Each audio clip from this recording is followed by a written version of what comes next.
For 3 weeks, SMHI in Norrköping has hosted close to 30 officials from Southern Africa.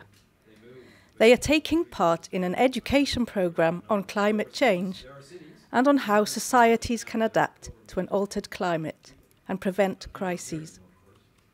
Our participants come from different backgrounds, from government agencies, from civil society, private organizations, academia, that is research and universities.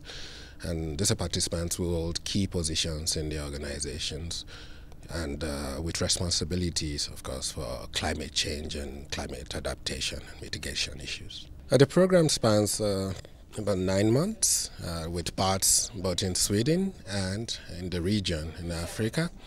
We have expert lecturers who come from within SMHI and also outside in the region, also from other parts of Sweden also, and they deal with a broad aspect of topics ranging from interpretation of climate scenarios, for example, to adaptation issues and applications of this with regard to water, resources and agriculture. Mozambique, it's already being affected by the climate change, and the main effects that they are showing up are droughts, floods, and tropical cyclones. In Zambia, we did have a very major drought in the 2015-2016 rainy season, where our hydropower production almost came to a quarter of the total capacity that the country is supposed to have. And that really reduced production to almost half of what it is supposed to be. We had about 8 hours of load shedding in our homes. And so those are the kind of effects that we have visibly seen. And the impacts on the economy can already be felt in terms of the southern region. Yeah. The program for us as people from Zambia, because it was properly done with experts, and it's actually showing how we can adapt with climate change and how we can develop programs that can go in line with climate change.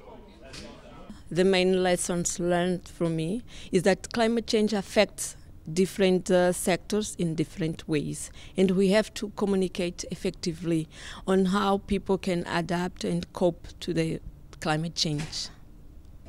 Of course, the focus issue is to work with the meteorological department so that they are able to put their database properly, as we have seen here in Sweden, and how data is put together, then you can actually align it with climate change. In May next year, SMHI will go to Southern Africa for a final meeting with the group. SMHI will be conducting a total of 10 climate education programs for around 300 decision makers from 9 African countries.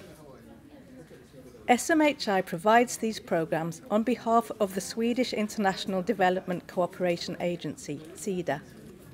Well, SMHI has the unique advantage of having several disciplines under the same roof. We have meteorology, hydrology, oceanography.